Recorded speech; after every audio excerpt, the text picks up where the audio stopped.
क्या पृथ्वी से पहले जीवन ने सांसें मंगल पर भरी? क्या जीवन की शुरुआत पृथ्वी पर होने से पहले मंगल की वादियों में थी? आज जिस जीवन को हम धरती पर फलता फूलता देखते हैं, वो अतीत में कभी मंगल से माइग्रेट करके यहाँ पर आया था और कालांतर में आने वाले बदलावों के चलते हमने अपने बीते हुए कल की स्मृतियां खो दी और यहाँ पर बुनियाद से जीवन ने अपने वजूद की दास्तान लिखनी शुरू की। ये महज चंद सवाल नहीं बल्कि एस्ट्रोनॉमी और एक्स्ट्रा टेरेस्ट्रियल लाइफ की खोज में जुटे वैज्ञानिकों के लिए उनकी जिंदगी और मौत का सवाल है। पिछली कई सदियों से वैज्ञानिक, जब से कि इंसानों ने अंतरिक्ष और बाहरी ग्रहों को लेकर चेतना हासिल की है, तब से ही इन विषयों पर रिसर्च करने में जुटा हुआ है। ऐसे में ये केवल चंद मामूली सवाल न रहकर उससे कहीं ज्यादा और बेहद जटिल और कठिन मैटर ऑफ रिसर्च है। देखिए, हम सब जानते हैं कि विज्ञान उस चिड़िया का नाम है जो हमें किसी भी घटना के पीछे के कारण और उससे पड़ने वाले प्रभावों के बारे में बताती और समझाती है। विज्ञान के इसी दामन को थामकर आज से चंद दशकों पहले सर आइजैक न्यूटन ने ग्रेविटी के सिद्धांत को दुनिया के सामने रखा। कोपरनिकस ने लोगों की भ्रांतियों को तोड़कर ये साफ किया कि धरती चपटी नहीं बल्कि गोल है और ये ब्रह्मांड का केंद्र नहीं बल्कि खुद एक ग्रह है जो कि सूरज के इर्द गिर्द चक्कर लगा रहा है। आगे चलकर गैलीलियो ने अपनी ही बनाई दूरबीन से अंतरिक्ष को निहारा और पाया कि सूरज के इर्द गिर्द पृथ्वी की तरह कई और भी ग्रह चक्कर काट रहे हैं। लिहाजा हम पहले भी इन ग्रहों के वजूद से वाकिफ थे, मगर इस बार हम इन्हें अपनी आंखों से देख पा रहे थे। 20वीं सदी आते आते इंसानों की बादलों के पार के जहान को जानने की इच्छा और अधिक प्रबल हो गई और हम सितारों और ग्रहों के विषय से ऊपर उठकर एलियंस और एक्सोप्लैनेट्स जैसे टॉपिक्स पर बात करने लगे। बेशक ये सब कुछ उस दौर में काफी अजीब और नया था। किसी को इसकी कुछ खास समझ नहीं थी और होती भी कैसे। आखिर ये सब बातें उस दौर में कुछ परिकल्पनाओं और इंसानी दिमागों की ही उपज थीं।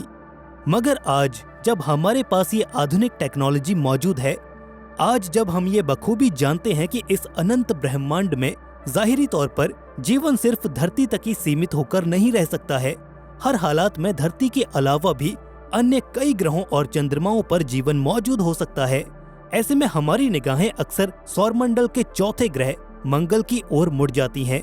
भला मंगल के अलावा सौरमंडल में दूसरा ऐसा कौन सा ग्रह है जो जीवन को सांसें भरने के लिए अनुकूल और प्रतिकूल वातावरण मुहैया कराए? मगर आज हम आपके मार्शियन लाइफ को देखने के नजरिए को एक कंप्लीट डिफरेंट पर्सपेक्टिव देने वाले हैं, क्योंकि आज हम उस संभावना की तलाश करेंगे जो इस ओर इशारा करती है कि आज के दिन जिस जीवन को आप धरती पर देख रहे हैं वो वास्तव में अतीत में काफी पहले मंगल से ही विस्थापित होकर यहाँ धरती तक आया था। नमस्कार दोस्तों, शुरू करते हैं आज की ये मंगल यात्रा। जब कभी भी बात धरती के बाहर उसके किसी दूसरे कोने में जिंदगी की आती है तो हमारी आंखें मंगल पर ही आकर रुक जाती हैं। सौरमंडल का चौथा ग्रह जो देखने में सुर्ख लाल है, जिसकी फिजाएं बेहद सर्द और जमा देने वाली हैं, क्या वो जिंदगी को सांसें भरने में मददगार साबित हो सकता है? इसी सवाल के जवाब की तलाश ने पिछले 5 दशकों में वैज्ञानिकों को इस ग्रह के भीतर झांकने पर मजबूर कर दिया है। हमने आज तक मंगल पर न जाने कितने ही मिशंस को अंजाम दिया है, जिसके अंतर्गत हमने इसके इतिहास और भविष्य से जुड़ी संभावनाओं की तलाश जारी रखी है। अतीत के दिनों में हमारा सौरमंडल बहुत से बदलावों का साक्षी बन रहा था। जहां एक ओर मंगल ने अपने वायुमंडल को खोकर यहां मौजूद पानी का पूरी तरह से नाश होते देखा, तो वहीं दूसरी ओर पृथ्वी पर कुछ ऐसे संयोग बने कि यहाँ जीवन के सृजन के लिए उचित परिस्थितियां बननी शुरू हुईं। ये बेहद अजीब सा दौर था, जहां एक ओर जीवन अपने अंत के मुहाने पर खड़ा था, तो वहीं दूसरी ओर एक अन्य ग्रह पर जीवन जन्म लेने की कगार पर था। पिछले 5 दशकों में मंगल पर हुई खोज की बदौलत आज हम इस निष्कर्ष पर तो पहुंच चुके हैं कि आज से करोड़ों साल पहले मंगल की सतह पर जीवन तो जरूर मौजूद था। वहां वर्तमान की पृथ्वी की तरह ही नदियां बहा करती थीं, जिसमें पानी तरल अवस्था में मौजूद हुआ करता था। इसी के साथ मंगल के पास अपना एक मोटा वायुमंडल भी था। वो वायुमंडल हमारी पृथ्वी की तरह काफी घना और सघन था। इसमें बहुत सी गैसें मौजूद थीं जो मंगल को सूर्य से आने वाली हानिकारक यूवी रेज से प्रोटेक्ट कर सकती थी। साथ ही मंगल पर एक एक्टिव ग्रीन हाउस इफेक्ट भी मौजूद था, जिस कारण मंगल की सतह अपने आप में गर्मी कायम रख पाने में सक्षम थी। उस दौर में मंगल का औसतन तापमान 12 से 13 डिग्री सेल्सियस के बीच हुआ करता था, जो कि आज जमा देने वाले नेगेटिव टेम्परेचर्स में बदल चुका है। भले ही आज हम मंगल की सतह पर जीवन की कल्पना भी नहीं कर सकते, मगर इतिहास में ये एक हकीकत थी। हमारी अब तक की स्टडीज और रिसर्च ये बात साफ करती हैं कि भूतकाल में कुछ तो ऐसा हुआ था जिसने मंगल पर जीवन को हमेशा के लिए नष्ट करके रख दिया।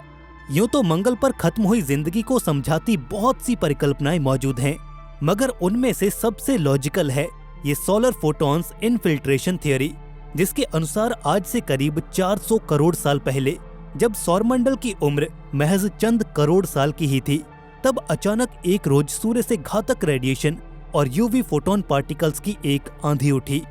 ये एक भयानक सोलर स्टॉर्म था जिसने अपने रास्ते में आने वाली हर चीज को झुलसा कर रख दिया।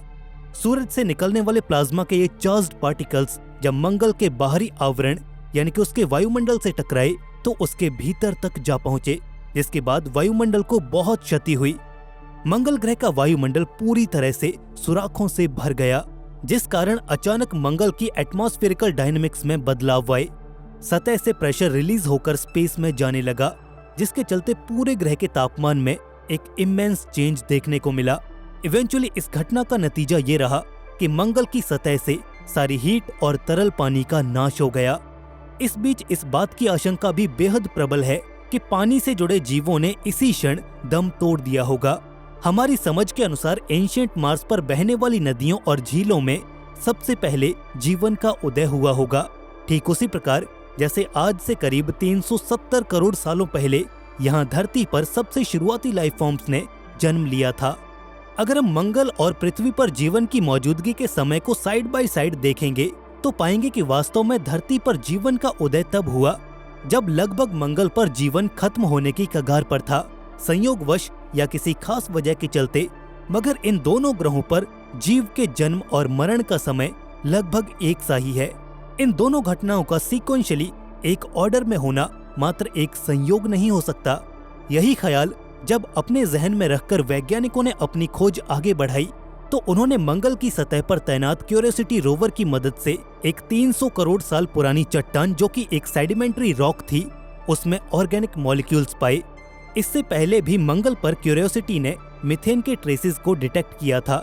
वैज्ञानिकों ने मंगल पर जीवन की मौजूदगी के शक को यकीन में बदल कर रख दिया है। खासकर मंगल का गेल क्रेटर वो स्थान है जहां पर निरंतर एंशिएंट लाइफ और अतीत में मंगल पर बहने वाली नदियों और झीलों के प्रमाण मिलते रहे हैं। क्यूरियोसिटी और अन्य मार्स रोवर्स ने जब इस मिट्टी के नमूनों का अध्ययन किया तो बहुत से खुलासे हुए, जिससे वैज्ञानिकों को ये मालूम पड़ा कि मार्शियन सॉइल में मौजूद इन ऑर्गेनिक कंपाउंड्स में थियोफीन, बेंजीन, टॉलीन और कुछ छोटी कार्बन चेन्स जैसे कि प्रोपीन और ब्यूटीन मौजूद थी। इसके अतिरिक्त ये बात भी ध्यान देने वाली है कि जिन स्थानों पर ये ऑर्गेनिक कंपाउंड्स मिले हैं उनके नजदीक ही मिट्टी में सल्फर की मौजूदगी भी है, जो इस ओर इशारा करती है कि आज से करोड़ों साल पहले इंसान जैसे ही सेल्यूलर ऑर्गेनिजम्स का यहाँ पर वास था, जो हमसे मिलते जुलते ही बायोलॉजिकल स्ट्रक्चर को शेयर करते थे। ये वाकई अद्भुत है। मगर इसी के साथ यहाँ सवाल ये भी है कि क्या ये लाइफ फॉर्म्स वहाँ से माइग्रेट होकर धरती पर आई थीं और इनसे ही हमारा यानी कि इंसानों का भी जन्म हुआ है। ये कुछ उस कहानी से मेल खाता है जो कि हमने आपको इस वीडियो की शुरुआत में सुनाई थी। बात सुनने में ही काफी अजीब और चौंकाने वाली लगती है कि मंगल से सफर करके माइक्रोबियल लाइफ फॉर्म यहाँ पृथ्वी तक पहुंची हैं। मतलब ऐसा कैसे मुमकिन हो सकता है? मंगल से जीवन का सफर तय करके अंतरिक्ष के बेहद बड़े फासलों को तय करना और फिर यहाँ पृथ्वी पर यानी कि अपने नए घर पर आकर जीवित रह पाना, ये समझने भर से ही आश्चर्य महसूस होता है। वास्तव में इस प्रश्न का कोई तार्किक यानी कि लॉजिकल जवाब तो वैज्ञानिकों के पास आज भी नहीं है। हमारे पास इसे समझाती परिकल्पनाएं भरी हैं, जिनमें से कुछ के अनुसार मंगल से यहाँ पृथ्वी पर अनुनाकी नामक एक देवदूत आए, जिन्होंने अपनी संतानों को जन्म दिया और वो आगे चलकर इंसानों के रूप में उदित हुए और उन्होंने समूची पृथ्वी पर अपना हक जमाया और कुछ इस तरह से मानवों का सृजन हुआ। लिहाजा ये थियरी सिवाय एक लेखक की फिक्शनल स्टोरी के सिवाय कुछ और नहीं लगती। वहीं दूसरी ओर मेटेओराइट थ्योरी है, जिसके अनुसार मंगल ग्रह से पृथ्वी पर आने वाले उल्कापिंडों में पानी और अन्य खनिजों के साथ जीवन का माइक्रोबियल रूप भी मौजूद था। जब भी उल्कापिंड पृथ्वी के वायुमंडल को चीरते हुए यहाँ की सतह पर गिरे तो कुछ सैकड़ों सालों में वो यहाँ की मिट्टी में आकर मिल गए, जिसके चलते वे जिंदगी के जिस रूप को अपने आप में छिपाए बैठे थे, उन्होंने पृथ्वी की सतह पर उसे उगलना शुरू कर दिया, जिसके बाद उन ऑर्गेनिक कंपाउंड्स ने पृथ्वी पर जीवन की शुरुआत की। यहाँ संयोग से वैसे माहौल बने जिसके चलते जीवन फल फूल गया और हमें पृथ्वी का ये स्वरूप देखने को मिला। तो दोस्तों, आपको क्या लगता है, इन दोनों में से कौन सी संभावना ज्यादा अधिक और सही हो सकती है? आप अपनी राय हमें कमेंट सेक्शन में बताना न भूलें। अगर आपको आज की वीडियो पसंद आई तो इसे लाइक और दोस्तों में शेयर करना भी ना भूलें। धन्यवाद।